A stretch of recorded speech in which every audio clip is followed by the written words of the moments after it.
The Prince. लेखक Niccolo Machiavelli.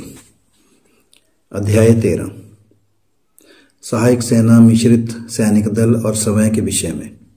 सहायक सेना, जो दूसरे बेकार शाखा है, का उपयोग तब किया जाता है जब किसी राजकुमार को सहायता और बचाव के लिए अपनी सेना के साथ बुलाया जाता है, जैसा कि हाल के दिनों में पोप जूलियस ने किया था, क्योंकि फेरारा के खिलाफ अभियान में उनके पास एक अपने भाड़े के सैनिकों का खराब सबूत था। इसलिए उन्होंने सहायक सेना की ओर रुख किया और स्पेन के राजा फर्डिनेंड के सैनिकों और हथियारों के साथ उनकी सहायता के लिए समझौता किया। ये हथियार अपने आप में उपयोगी और अच्छे हो सकते हैं, लेकिन जो उन्हें बुलाता है उसके लिए ये हमेशा नुकसानदेह होते हैं, क्योंकि हारने पर व्यक्ति बर्बाद हो जाता है और जीतने पर व्यक्ति उनका बंदी बन जाता है।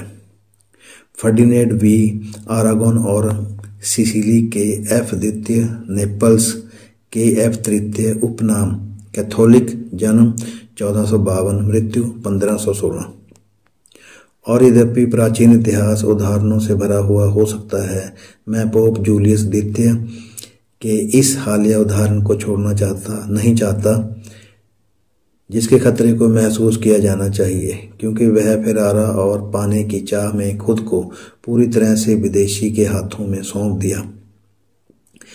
लेकिन उसके अच्छे भाग्य ने एक तीसरी घटना को जन्म दिया, जिससे उसे अपने जल्दबाजी में लिए गए निर्णय का फल नहीं मिला, क्योंकि उसके सहायकों को रवेना में पराजित किया गया था और स्विट्जरलैंड के लोगों ने विद्रोह करके विजेताओं को उसकी और दूसरों सभी उम्मीदों के विपरीत खदेड़ दिया था।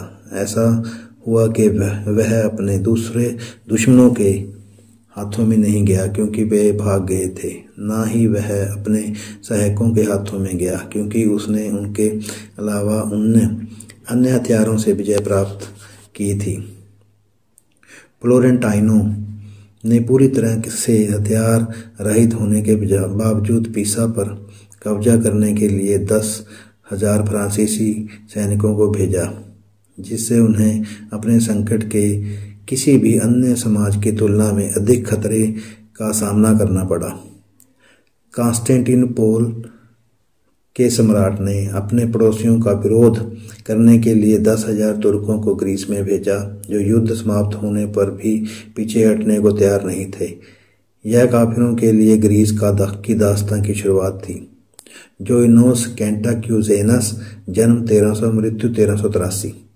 इसलिए जो जीतने की इच्छा नहीं रखता उसे इन हथियारों का इस्तेमाल करना चाहिए, क्योंकि वे भाड़े के सैनिकों से कहीं ज़्यादा खतरनाक हैं, क्योंकि उनके साथ बर्बादी पहले से ही तय है। वे सभी एकजुट हैं, सभी दूसरों की आज्ञा मानते हैं, लेकिन भाड़े के सैनिकों के साथ जब वे जीत जाते हैं तो आपको घायल करने के लिए अधिक समय और बेहतर अवसरों की आवश्यकता होती है।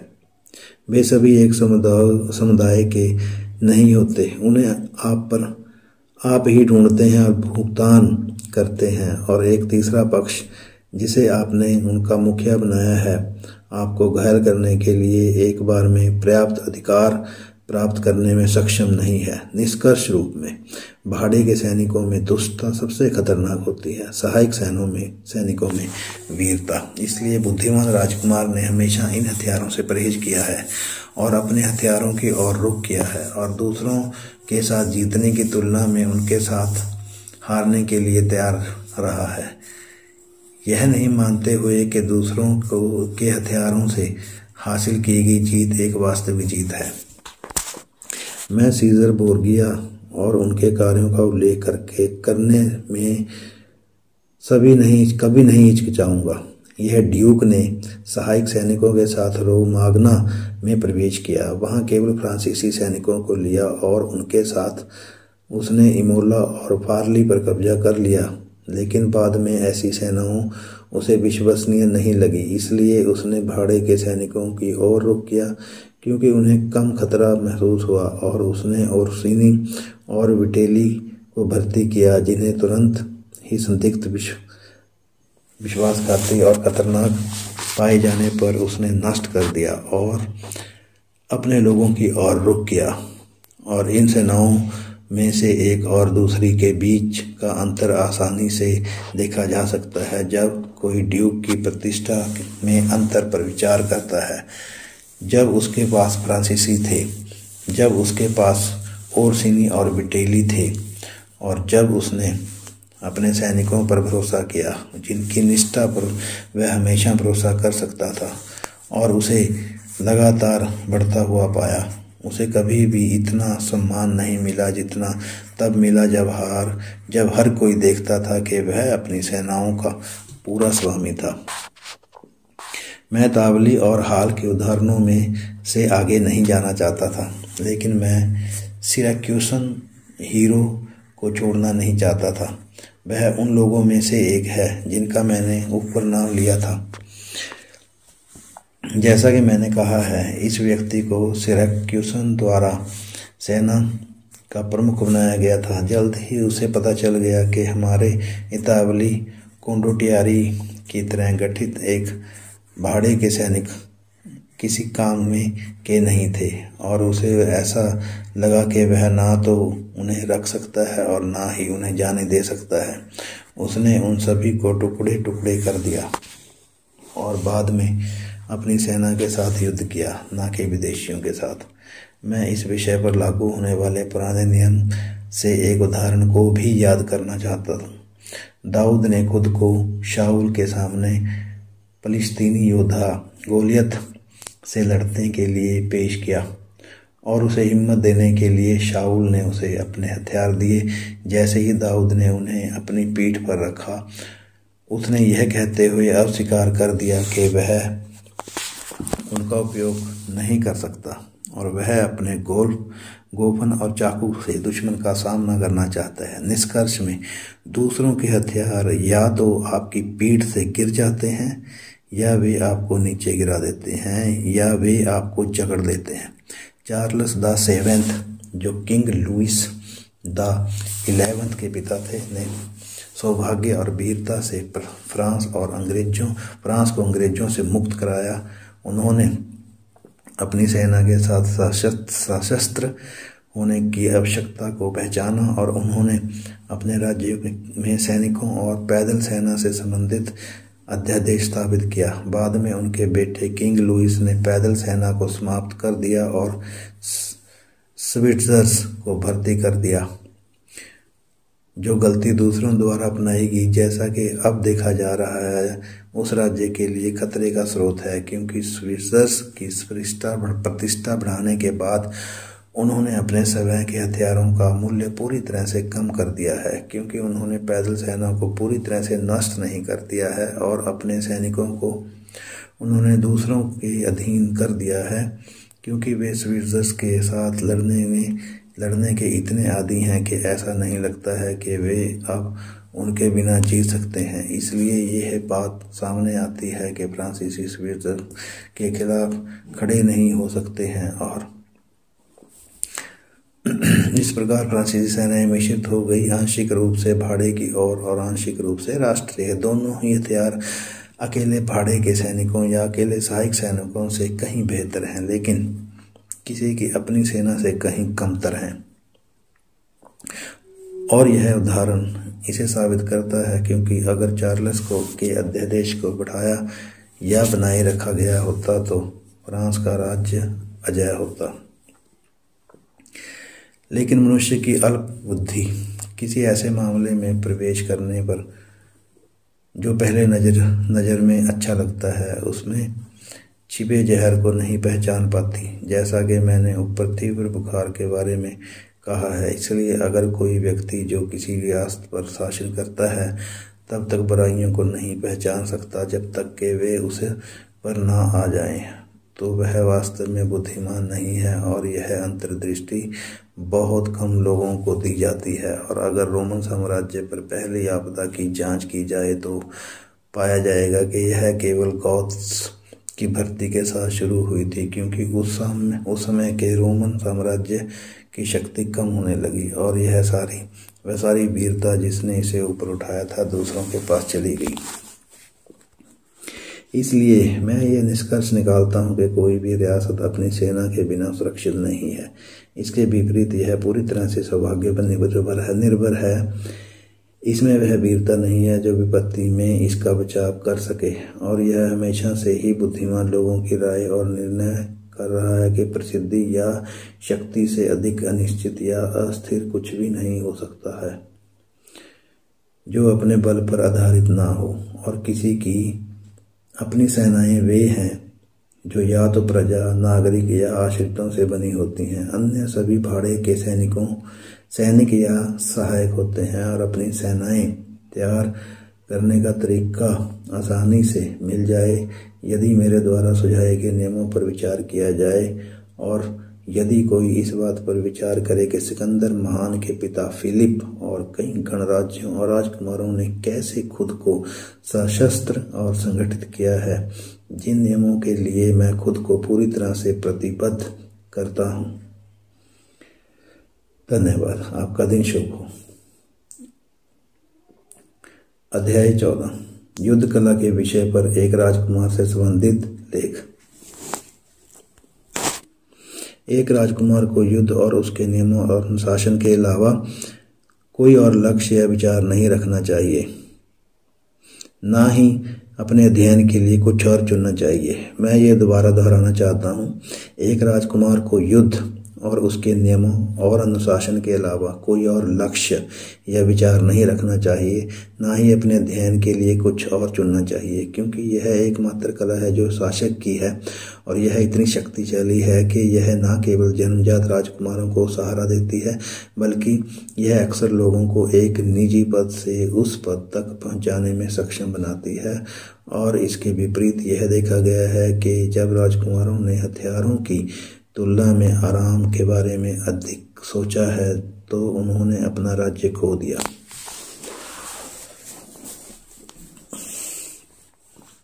और इसे खोने का पहला कारण इस कला की उपेक्षा करना है, और जो आपको राज्य प्राप्त करने में सक्षम बनाता है वह है इस कला में निपुण होना। फ्रांसेस्को स्फोर्जा सैन्य होने के कारण एक निजी व्यक्ति से मिलान का ड्यूक बन गया।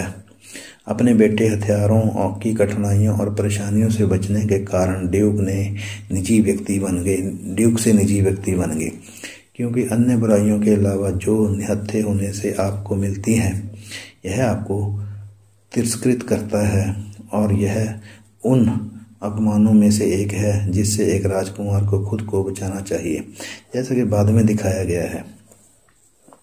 क्योंकि सशस्त्र और निहत्थे के बीच कोई अनुपातिकता नहीं है, और यह उचित नहीं है कि जो व्यक्ति हथियारबंद है वह स्वेच्छा से निहत्थे व्यक्ति की आज्ञा का पालन करे, या निहत्था व्यक्ति हथियारबंद सेवकों के भी सुरक्षित रहे, क्योंकि एक तरह तिरस्कार और दूसरी तरह संदेह होने के कारण उनके लिए एक साथ काम करना संभव नहीं है। और इसलिए एक राजकुमार जो युद्ध की कला को नहीं समझता है पहले से ही उल्लिखित अन्य दुर्भाग्यों से के अलावा अपने सैनिकों द्वारा सम्मान नहीं पा सकता, ना ही वह उन पर भरोसा कर सकता है। इसलिए उसे कभी भी युद्ध के इस विषय को अपने विचारों से बाहर नहीं रखना चाहिए, और शांति में उसे युद्ध की तुलना में इसके अभ्यास में खुद को अधिक व्यस्त रखना चाहिए।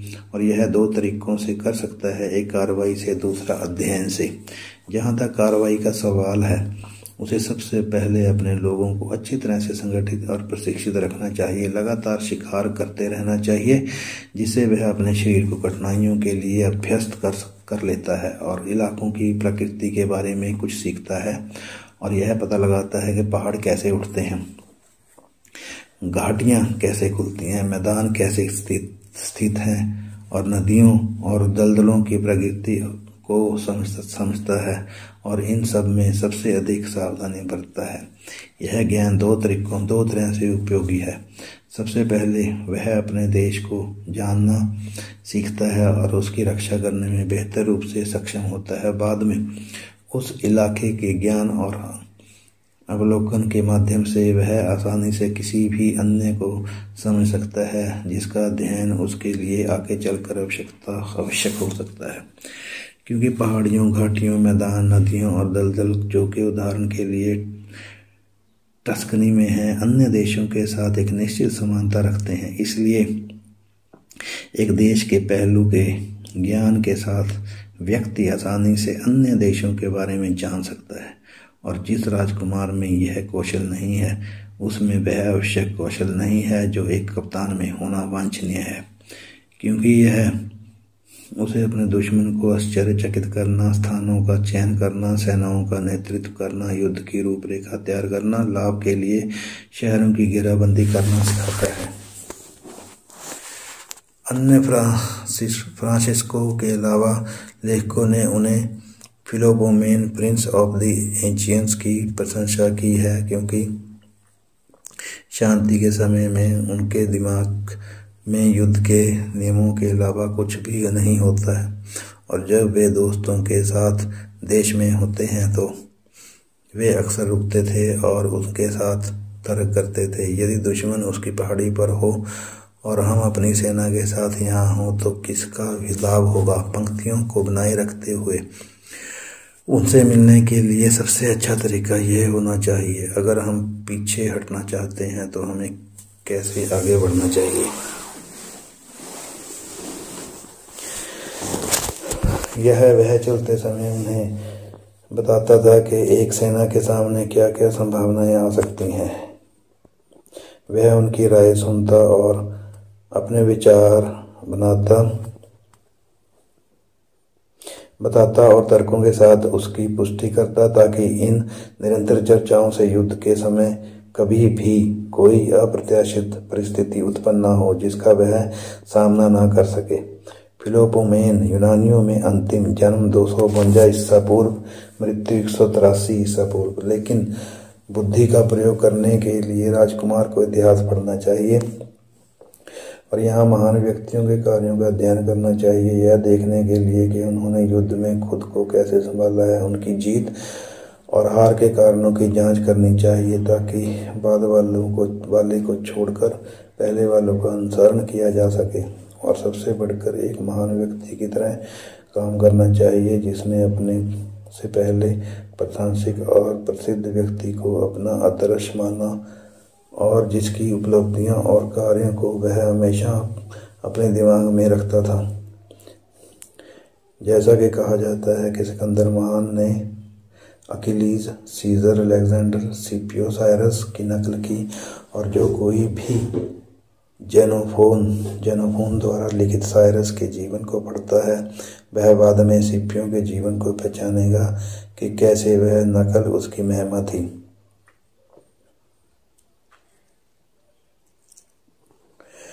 और कैसे शुद्धता, मिलनसारिता, मानवता और उदारता में स्किपियो उन चीज़ों के अनुरूप था जो जेनोफोन द्वारा साइरस के बारे में लिखी गई हैं। एक बुद्धिमान राजकुमार को कुछ ऐसे नियमों का पालन करना चाहिए और शांतिपूर्ण समय में कभी भी निष्क्रिय नहीं रहना चाहिए, बल्कि अपने संसाधनों को उद्योग द्वारा इस तरह बढ़ाना चाहिए कि वे विपत्ति में उसके लिए उपलब्ध हो सकें, ताकि यदि भाग्य ने साथ दिया तो वह उसके प्रहारों का सामना करने के लिए तैयार हो सके। धन्यवाद। आपका दिन शुभ हो। अध्याय 15 उन बातों के विषय में जिनके लिए पुरुषों और विशेष रूप से राजकुमारों की प्रशंसा की जाती है या उन्हें दोषी ठहराया जाता है। अब यह देखना बाकी है कि एक राजकुमार को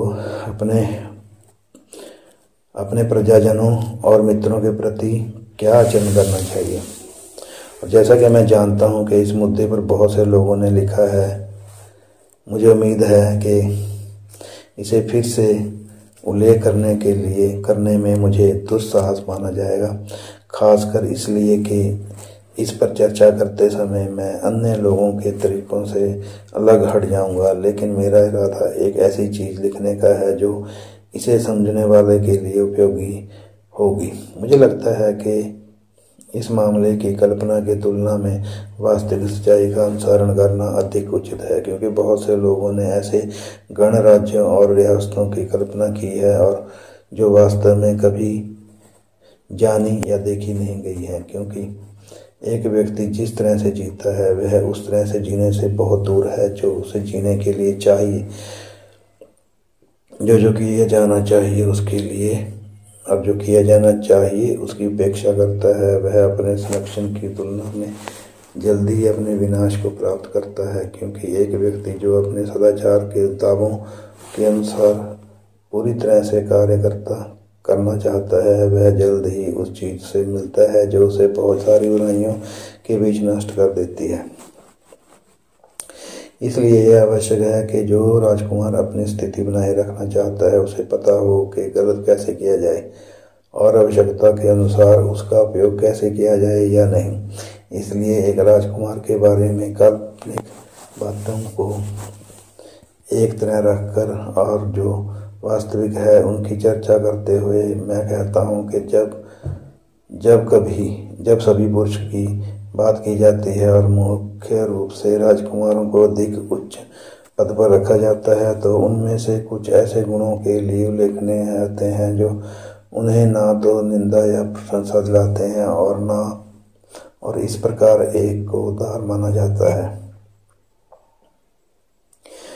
दूसरे को कंजूस एक टस्कन शब्द का उपयोग करते हुए, क्योंकि हमारी भाषा में एक लालची व्यक्ति अभी भी वह है जो लूट कर कब्जा करना चाहता है, जबकि हम उस व्यक्ति को कंजूस कहते हैं जो अपने समय के उपयोग से खुद को बहुत वंचित करता है। और एक को उदार माना जाता है, एक को लालची, एक क्रूर, एक दयालु, एक विश्वासघाती, दूसरा वफादार, एक धार्मिक, दूसरा अविश्वासी और इसी तरह। और मैं जानता हूँ कि हर कोई यह स्वीकार करेगा कि एक राजकुमार में उपरोक्त सभी गुणों को प्रदर्शित करना सबसे प्रशंसनीय होगा जिन्हें अच्छा माना जाता है, लेकिन चूंकि उन्हें ना तो पूरी तरह से धारण किया जा सकता है और ना ही देखा जा सकता है, क्योंकि मानवीय परिस्थितियां इसकी अनुमति नहीं देती हैं। इसलिए उसके लिए पर्याप्त रूप से विवेकशील होना आवश्यक है ताकि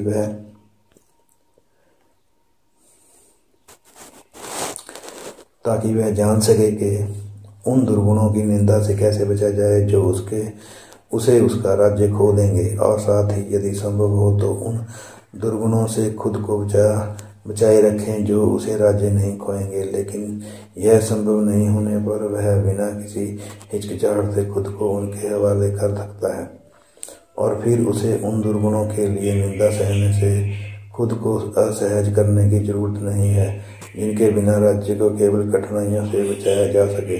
क्योंकि यदि सब कुछ ध्यान से विचार किया जाए तो यह पाया जाएगा कि जो कुछ पुण्य जैसा दिखता है और उसका पालन किया जाए तो वह उसका विनाश करेगा, जबकि कुछ और जो दुर्गुण और जैसा दिखता है वह उसका पालन करने से उसे सुरक्षा और समृद्धि मिलती है। धन्यवाद। आपका दिन शुभ हो।